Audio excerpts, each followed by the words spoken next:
บ่อยู่พูดบุญที่สามนอนแล้วทุกคนบุญมีนอนแล้ว อันนี้ก็บ่แม่นอยากรับหรือว่าจักฮะหรือว่าจะกินนมมาจักบ่าวมีแนวมาให้ได้มื้อนี้บุญเพ็งฮู้อยู่บ่แม่นหยังขนมเอ้ยมันหลายกว่าขนมมันหลายกว่าขนมเอ้าเป็นป้าซื้อบ่แม่นเสียแล้วบ่จักทองคำครับก็คือได้ เคยได้หรือ โดย เก่าๆดิทุกคนนี่ ก็คือได้คือพรนางเลงไหน นางแดงได้ ได้ แบบนี้ปะ ไม่ โหเป็นเพลงทองคำ เอ้าดีใจอยู่ป่ะ ดีใจเหรอ ไปเสียงก่อน ให้บุญเพลงวะ เอาเพลงเอาดิ นี่เอ้า เอาลูก เอาไหมทองคำไหน ทำเอาลูก นี่ เอาไม่จ้ะไม่อยากเอาเลยจ้ะ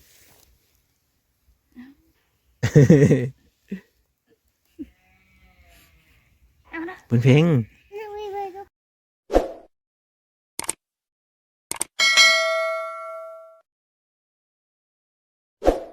อันนี้ ทุกคนเมื่อนี้มาบังมาหาสลอยคือเก่าเลยพี่น้องสบายดีสลอย สบายดี บุญเพลง ใช่ปะลูกนะ เจ้ามี FC หลายบุญเพลงเลย น้าพี่ดู FC เจ้าหาว่าอันบุญเพลงกับบุญมีน่ะเป็นตาฮักอีดูเด้เพิ่นว่าอีดูสาวลอยอีดูบุญเพลงอืมเตอะปานไหนเด้อนั่งใกล้แม่จังอุ่นสบายดีเออเอ้าสาวน้อยตังเจ้าไปไซส์ละมื้อนี่ค่ะเออ อันนี้แหละ เออ จะถอด ทอดเลยเอามันบ่ตันบ่เอาอีหยังใส่น่ะ ไม่ เอาไหม โดน โอ้อีหยังมันคือไข่เนาะ โดน นี่บุญเพ่งแม่เจ้าหูไข่แล้วครั้งนี้เด้ ครั้งนี้ ครั้งนี้ธรรมดาเนาะอืมจนได้เอาไม้ใส่แล้วบัดนี้ทุกคนที่เตเลอ เริ่มทำไมครับ เด้ เห็น เด้ ได้มันมีคำ ได้เอาไม้ใส่เนาะ เอาไม้ใส่ เพื่อบ่ให้มันตัน โดน บัดตัวอันนั้นเด้เอาไว้ออกงาน ไม่ใช่ อันตั้งที่มากับมันนะเป็นสีขาวๆอะ ไม่ใช่ละ อ่ะ ก็นั่นมันผิดเลย มันผิดแล้ว ไม่เห็นหาเลย มันเฮีย มันเหี่ นี่พอเท่าเก่งไปเฮ็ดนั่นแหละจนตางงี้ มันเหี่แต่นั้น เออ ซึ่งมันก็เลยอยู่กันสองคนมือนี่พอเท่าเกิงมาอยู่พูดบุญที่สามนอนแล้วทุกคน บุญมีนอนแล้ว อันนี้ก็บ่แม่นอยากรับหรือว่าจักฮะหรือว่าจะกินนมมาจักบ่าวมีแนวมาให้ได้มือนี่บุญเพลงฮู้อยู่บ่แม่นหยังขนมเอ้ยมันหลายกว่าขนมมันหลายกว่าขนมเอ้าเป็นป้าซื้อบ่แม่นเสียแล้วบ่จักเบิ่งก่อนเด้อโอ้ยไปเมืองสดมากี่หนึ่งนี่ฮะ โดน เป็นเพลง อุ้ยมันเห็นอย่างนี้ดูอุ้ยทองค ครับก็คือได้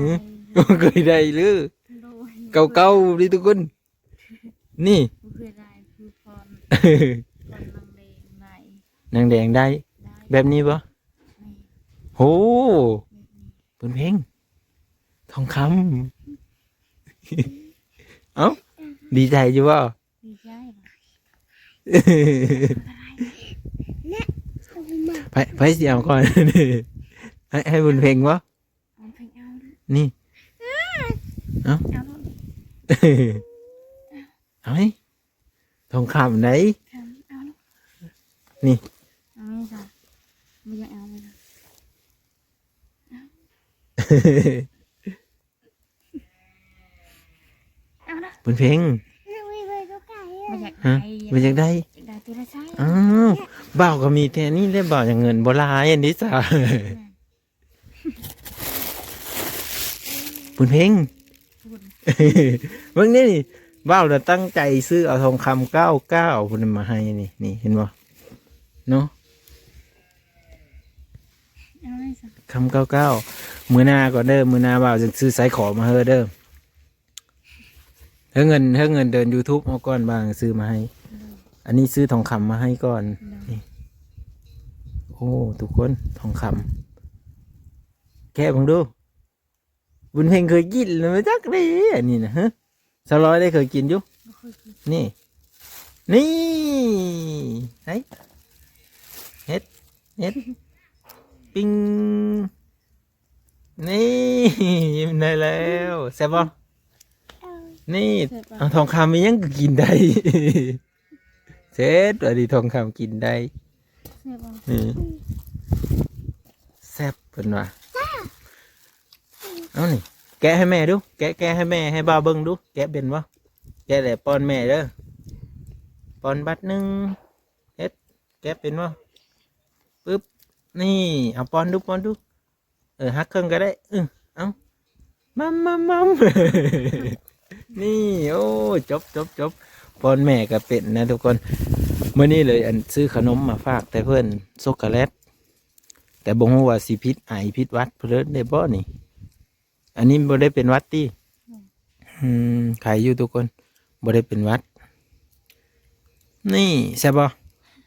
เข้าใจบ่าวได้เข้าใจบ่ได้ เอาใจได้เลย เข้าใจบ่บ้างแต่ว่า เข้าใจบ่บ้างเนาะ ใช่ไหมล่ะ เข้าใจบ่บ้างเด้อ เอาไปเลยว่า ติดตามมันบุญเพ็งเด้อว่านี่ ว่า คันมี FC ติดตามหลายรับสมเบิ่งคลิปนางหลายบ่บางก็จะซื้อสายซอยให้แล้วมาให้เนาะเพราะว่าเงิน YouTube ก็ยังบ่ทันได้ถึงเกณฑ์นะทุกคนนี่คันถึงก็100เดียวนั่นแหละเนาะบ่ได้หลายดอกสายคอบุญเพ็งว่ามากันเนี่ยเว้น ไผใส่ให้น่ะพอเจ้าได้โดนแล้วแต่น้อยๆผู้ที่ แต่คอยตุ๋ย แต่เขาตุ้ยตอนนี้เจ้าเป็นอะไร อ้อย อ้อย อันเพิ่นแค้นอันอยู่ในคอนะเขาเอิ้นว่าอะไรก็สลอย หมู ฮะ หมู ฮะ หมูฮู้ หมูจะ ใส่ เป็น ตะแกรง จะเป็นแนวป้องกันเนาะ แม่น โอ้แนวป้องกันนั่นแบบสิ่งที่บอดีกับเด็กน้อยอะนะทุกคน มันถึงว่าใช่ช่อไว้ค่ะแล้วไม่มีขนม เออ จะว่าใช่ช่อไว้ว่า เออ จะตายอีหลี อันนี้เพิ่นดีใจแล้วมันบอก แม่น ยังอีกประมาณ น่าจะหมดเดือนนี้บุญเพ็ง คันว่าเงินเขาเนี่ยไอ้ที่ไปซื้อมาให้ เอาเส้นหนึ่งเนาะสัญญา ฉันนะ สัญญาดูซื้อมาให้ลีเดอร์วันนี้สัญญาแล้วคันมีสัญญาก็มีซื้อ น่ะฉันนะ เออ สัญญาเป็นตาแพงมาทุกคน ใจนางอยากได้ลีด้วยนี่อยากได้แหงบ่ เร็ว เด็กน้อยอยากได้แหงนี่บุญเพ็งมันอยากได้แหงเด้อทุกคนมีแม่นมันติดอันแฮวมันหรือบ่จังอะ กินแล้วบ่ นี่แม่เจะอิ่มแล้ว ทองคำมัดไม่แล้ว บอกไว้ให้น้องหน่อยบ่นี่เนี่ยผู้นอนอยู่ฮะกินเป็นแล้ว เป็นบาปติ นี่เป็นวัด ยันพิษวัดทุกคน ให้เอ้ยกินแทนซิย้ำให้มันแลกเด้อจะได้ตีปุ่งเด้ออืม กินหมดไว้ เก็บไว้ทุกอย่างเนี่ยเอาไว้ใส่เอาไว้ใส่ป่าพ่อจะเอาไปหาป่าทุกคนนี่ ไปอยากไปเมืองค่ะอยากได้ช่ออีก อดเอาวันที่30เด้อ เงินบ่พออยาก เนาะพอดีแล้วอัน200สิหาเงินมาแต่ใส่แม่กับบ่มีสิให้แม่ไปขุดกระปูบ่เอาบ่ให้ไป ให้พ่อ กิน ฮะ อยากกินแล้วเราให้กิน อยากกิน แม่คืออยากกินกิน อยาก แล้ว กิน เราให้กิน โอ้กินกระปูฮั่น FC แห่งมาให้กินมันกินกันเลย บ่ให้กินอหยังแน่ที่ขะหล่ ซิว ปลาซิวดิบ ซิวดี ขันซุกกินได้อันยัง ปู กระปูดิบ มาเท่านั้น กระปูซุกกินได้ ได้ เอาของดิบไม่ให้กินแล้วนิดนึง ก็ไม่ได้กิน ป้า เอา กระปูกระเบิดมาหากิน แม่นแหล้วเจ้าก็บอกแม่เด้อยันแม่กินเด้อบ่ให้กินวะนี่ป้าทองคำมีหยังคือมันลายแท้ เมื่อนี้มากันระวังมันบาดตีนเด้อบ่บาดบ่อันบัดพ่อมาแล้วอันเอาให้พ่อเบิ่งเด้อพ่อมีทองคำวะนี่ ฮะพ่อเจะสิเสื้อจะบ่ทองคำมาแต่ไสน่ะสิวะ แม่ขันนม อ้าว ให้ได้ที่นอนดี เอาเจ้าบัดเจ้าใส่ต่างหูเด้มันสิบ่ไข่บ่บ่ไข่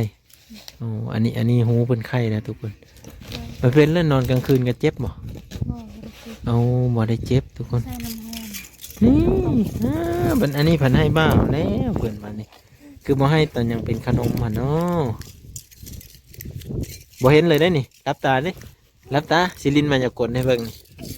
รับตาด้วยเหรอรับตาก่อนนี่เอาตื่นแล้ว แล้วตาแล้ว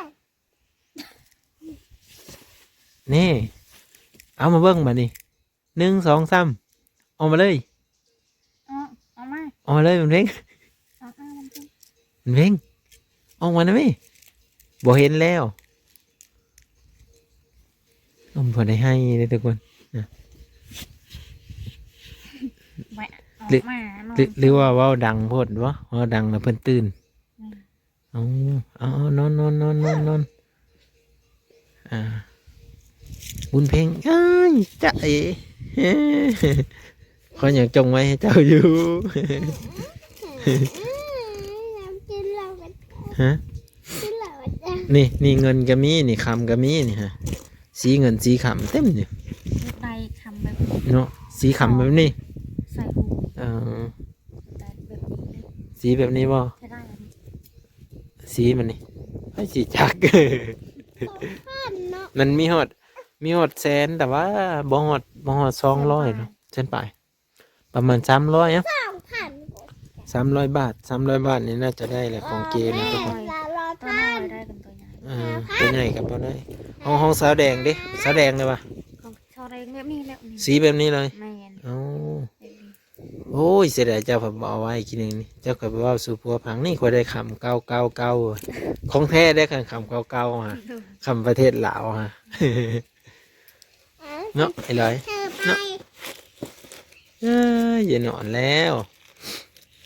นี่ ผู้ลูกดาราไทย ฮะ จอน ไปเลยลูกบ้านลาว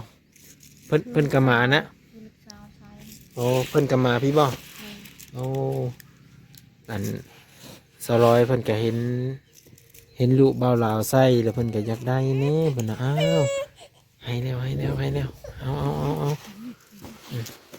เอาปกไว้เพิ่นว่าอันเห็นชาวแดงก็จะได้แล้วทุกคนเนาะก็คือบ่ว่างเข้ามามื้อนี้ก็มีแต่ขนมนี่แล้วเนาะให้เพิ่นกินนมก่อนทุกคนเนาะหลายๆคนก็สิว่าอันเวลาสลอยเอานมให้ลูกน่ะมีเฮาปิ้นมาซื้อของเด้อก็ว่า เพิ่นก็บ่ได้ปิ้นมาดอกทุกคนเอาพาตูมไว้บ่เห็นดอก แม่น บ่ให้เห็นดอกเพิ่นก็อายคือกันนั่นแหละ เนาะบุญเพ็งเนาะเอาไว้เฮ้อบุญเพ็งเห็นอย่างเดียวก็พอแล้วเนาะ อันนี้ก็คือเวลาเพิ่นเอานมเอาหยังให้ลูกเด็กอะบ่ได้ปิ้นมาดอกทุกคนเนาะอ่า บุญเพ็งเด้ยังกินนมแม่อยู่เช้าแล้วให้น้องฮะกินแล้ว ให้น้องกินแล้วพอเนาะเออ ไปแล้วทุกคนบุญเพ็งการอยากได้สายซอยกินหนึ่งนี่เกือบให้ทุกคน วันเดียวสิชอบ เพิ่นเอาว่าสายซอยเนาะ มันว่าอ้าวสิชอบ มันบ่แม่นอันนี้เพิ่นว่าอันนี้บ่ แม่น เออ อันนี้ ก็อย่าตัว คันบอกให้ตัวมาพี่มาถ่ายคลิปน้ำบ่าวก่อน คือว่าให้เลยเบื่อ เออ มาถ่ายคลิปน้ำเบ้าให้ป้าลุงได้เห็นก่อน กินน้ำบ่ฮะโอ้หูจักกินน้ำกินไหนพุ่นน่ะพุ่น กองเสาแดงแบบนี้แหละนะคะ เอาสีคำเลย สีทองก็ได้ สีทองเลย สีทองได้สีคำนี่ เพิ่นก็ยังเอาไว้ให้ลูกเพิ่นเนาะมีแต่200นี่แหละยังบ่ได้เพิ่นว่า พอแล้วเนี่ยยังบ่ได้ บังนำกัน นี่200ก็อยากได้คือกัน FC เพิ่นว่า ได้คือกัน 200ก็อยากได้ใส่ให้งามงามเพิ่นว่า เสื้อนี่จักนั่นได้1,000 บาท เพิ่นว่าอันยัน1,000 บาทเพิ่นเรียกเพิ่นว่ากินอิหยังอ่ะน่ะ กินน้ำเปล่าบ่ คือลูกบ่มาบ่ได้แพงปานนั้น เอาของเก้บ่ของ แพง โอ้กับบ่เก้นี่น่ะ500,000บ่ก็ตกอยู่ แสนหนึ่งก็ได้ อืม 600,000ก็ได้ อันนี้500,000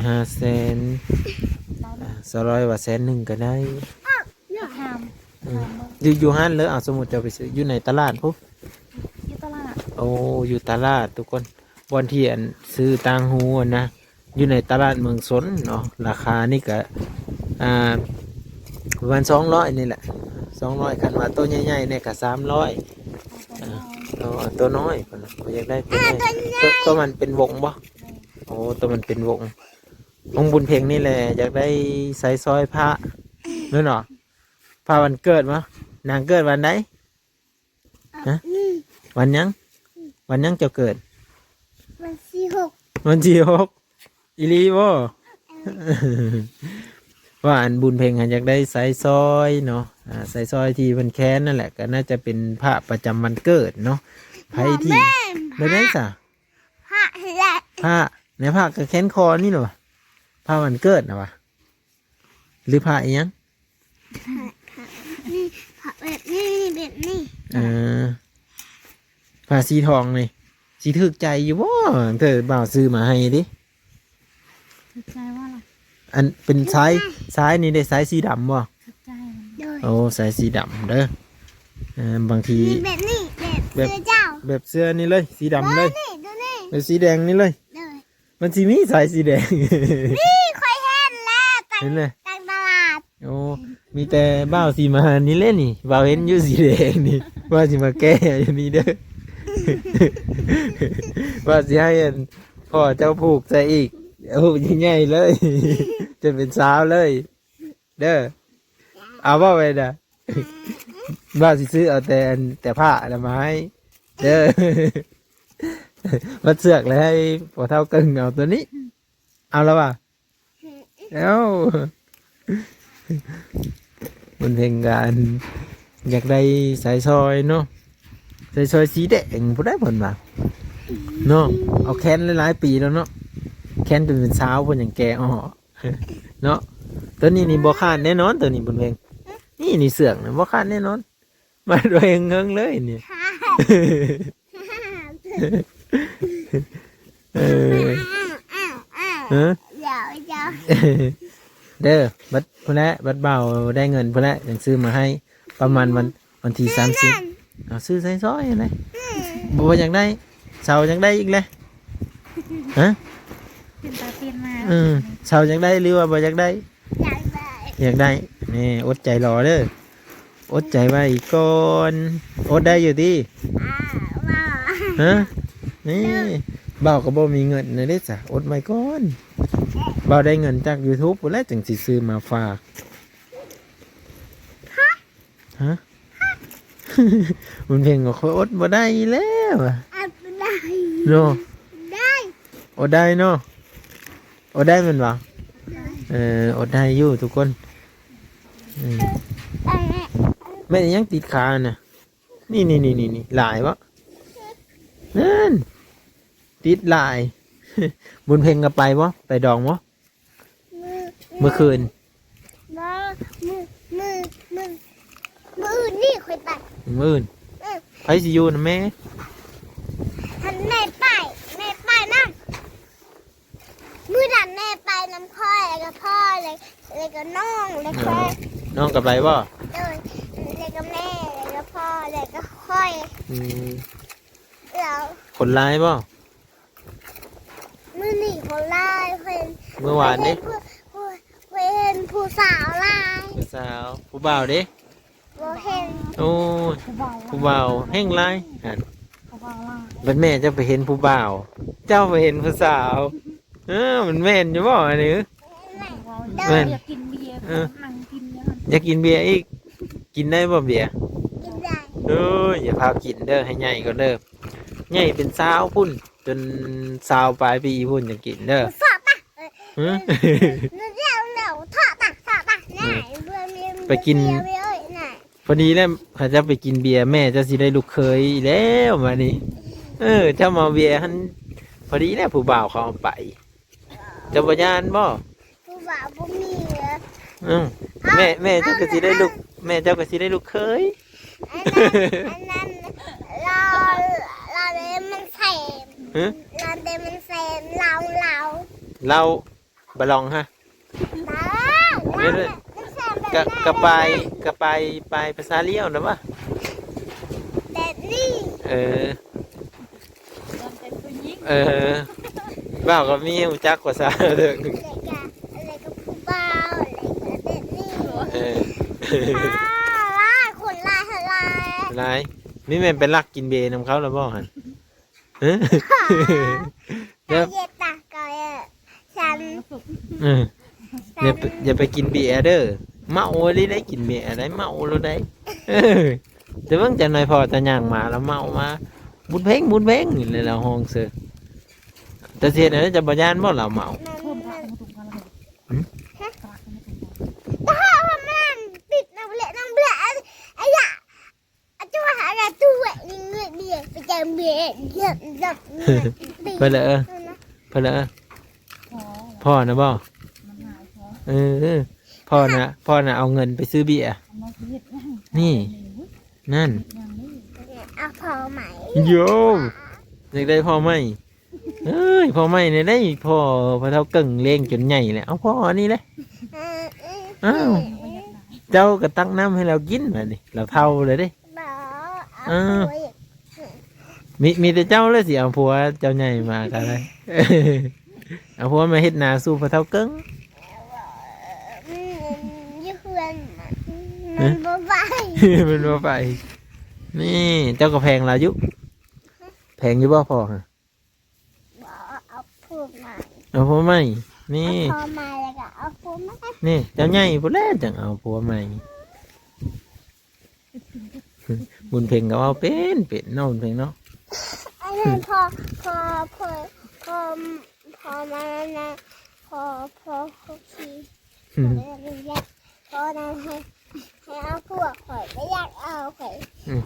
ยังน้อยอยู่ก็เปล่าถามเนี่ยอาบอยู่ว่าน้ำในหนาวนี่ แล้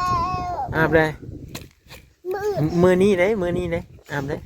จะเลยข่อยเอา จังเลยอาบโอ้ยบ่าวจะเห็นตอนบนเพลงอาบน้ำเน่เนาะบ่าวสิสูบน้ำให้นะนี่น้ำกอกนี่ บ่ มันขาวเลยอาบน้ำแต่เช้า เออ โอ้ อาบแต่เช้าตอนแรงว่าอาบ ยังหัวอยู่พุ่นเลยเคยป้า ไปอาบอยู่พุ่นบ่ ดู โอ้ อันนี้ก็ได้อันนั้นก็ได้ อืม คุณมาหาหรอ ที่หก ให้พี่หา เนาะบุญเพ็งเพิ่นว่าอาบน้ำและสระหัวพร้อมเพิ่นว่าจบหลายเนาะนี่นะทุกคนนี่บุญเพ็งสิอาบอยู่น้ำฮะบ่าวสีสูบให้นี่อ้าวบุญเพ็งว่าหนาวแบบนี้ก็อาบน้ำอยู่เด้อเพิ่นว่า หนาวใช่ป่ะ ไม่ได้น้อง บ่ได้หนาวอาบน้ำได้เฉยอาบน้ำก็ได้ทุกคนเอ้าวิดีโอหน้ามาพอกันไหมทุกคนเดี๋ยวมือหน้าเนาะกาติดตามเบิ้งเมื่อนี้กาเข้ามาเยี่ยมยามทำข่าว200กับลูกกะอยู่ดีมีแห่งคือเก้าเด้อพี่น้องเด้อแต่ว่าตัวที่บ่คือเก้าก็คือจดจ่อเรื่องเงินผู้นี้จดจ่อเรื่องตังหูผู้นี้จดจ่อเรื่องเงินสายซอยขำ เอาก กันว่ามีข่าวดีหยังกับบ่าวางสิเข้ามาหาเพิ่นอีกเด้อไผอยากฮู้จักเกี่ยวกับสาวร้อยวิถีชีวิตเพิ่นก็เข้ามาอีกเนาะ สิพากเงิน พากหยัง ซื้อให้ก่อน ชื่อหยัง จะได้จอง กระจอน ขออยากได้ขออยากได้ สิบ่ทันได้เข้าไปเมืองอันนี้ บ่คือลูกดาราคนนี้ อืม ใช่คนนี้ บ่าวางผัดบ่เห็น มืดตอนนั้นน้อยนะ เป็นวงมนต์ มันเป็นหลวง เดี๋ยวสิ คือ ใส่ แบบนี้เพราะว่ามันตัวความเชื่อมเอาไม้ตัวนี้ เอาไม้มา มาที่ เออพุ่นเจ้าเอิ้นเพิ่นว่าอันใดฮะไม่เท่าเอาจะเจ้าไปกันดู ยาวใช่ป่ะยาวใช่ไปเลยใช่ไปได้ยาวป่ะยาวตัวย้อนเลยคุณจ้า เพิ่นนั้นเอาซีนโง่บ่แม่เท่า vừa nhà trả đấy mà tất cả các em còn tiền nhiều việc ít ai lương ít mà tao tôi đây cha phải thường nhiều nhà bà cha bà đông mai ạ thì thầu đâu เพิ่นเอาอันนั้นมาให้ซีนโง่ดองนะเอาเพิ่นเอามาจ่ายให้อันพี่น้อง อันนี้ดิบ่แม่นอยากกินดิบแล้วว่าอันนี้เออโอ้ก็จะแบบนี้ แต่มันเป็นสีแบบนี้ สีคำนี้ บ่ชีแบบนี้แบบนี้เลย คือโค้งคือไม้ แม่ สีมันดิ บ่แม่นชีบ่มี มันมีสีอันที่ว่ามันเป็นสีขาวนี่ สีคำนี่ สีขาวแล้ว เอาสีขาวบ่ สีขาว จะว่าเอาสีเลื่อมๆนี่บ่ ว้าว เออจะว่าอยากได้เป็นคำไม่อยากได้ บ่อยากได้บ่มีเงิน เออ เงินบ่ลา เอาถ้าเข้าวันที่30เป็นนั่งยังไปซื้อ นี่สิซื้อใส่ซอยให้พร้อมอันบุญเพ็งเลย ตอนนั้นแรกก็ฝากเงินให้เจ้า เออ คือมันมีแหละคนที่เนี่ยแบบนี้เบิ่งมาเบิ่ง ขอสิให้บ้าน เบิ่งมันเพ่งคุณอีอันก็ได้ สลอยก็ยากได้แหงทุกคน อยากไปให้ เป็นว่าอันเงินพวนเงิน เป็นองค์มีตัวน้อยอันนี้ใหญ่พูด ใหญ่โพดนะเอาคันเอาใหญ่กว่าหันอีกได้กับบ่ได้อีก มันว่างามอีก แต่ตีดูไปเองแต่ตะแกรง มีสมุดกระดาษ เบิ่ง ก็ได้ตี อันน้อยๆสำนี้ก็บ่ได้ โบ น้อยโพด มารู้ โอ้จะว่าซ้ำนี่ทุกคนน้อยโพดอันนี้ คิดง่าย ซ้ำนี่เรียกเพิ่นว่าอย่าว่าใส่มักง่ายลีรอนี่หนู โน่นเลยซ้ำนี่ก็สิประ ๆ มาณ เอาขึ้นไปมันจะทอง บัดแล้วก่อนตีอดใจรอก่อนตี มาเจ้าเอาเงินเจ้านะ คันว่าเฮาได้เฮาในเมืองแล้วจะซื้อมาให้ดอกเนาะซื้อมาแล้วจังมาเอาเงินอยู่พี่ใส่ซอยเด้อซะ เดี๋ยวเอา เอาคือกันใส่ซอยบ่าวสิซื้อให้ดอกแต่ว่าเจ้าต้องท่าวันที่30กว่าใด ที่30แล้ว เนาะท่าได้เป็นบ่ ได้ แต่ว่าแม่เจ้าหาเพิ่นสิพากเงินแม่เจ้าสิพากเงินซื้อตังหูแม่เจ้าซื้อก่อนเจ้าเลยซื้อตำลังเจ้าเลยถ้าเอาเงินบ่าวซื้อให้วันที่30เด้อ ค่ะก้อนอันนี้ไหวๆอยู่เว้ยยังไหว ตัวยิ้มแล้วเนาะได้บุญเพลงสัญญากับบ่าวได้ว่าสิทาได้เนาะโอเคเนาะ ๆโอเค ตกลง มันออก เพิ่งได้หันมันแล้วกินยุ่มมะขามอ่ะฮะหมดแล้ว หมดเลยก็โอเค อย่างแต่มากระทันบ่ กับทัน อย่างแต่มากระทันทุกคนเอาถ้าติดตามเบื้องตอนต่อไปทุกคนเดี๋ยวให้เพิ่นกล่อมลูกกล่อมเต้าไว้นอนก่อนขอบพระคุณทุกคนที่เข้ามารับชมและติดตามเบิ่งเด้อพี่น้องมาเบิ่งนำกันว่าสลอยเพิ่นสิได้บ่ตังหูนี่หรือว่าจังไดเนาะ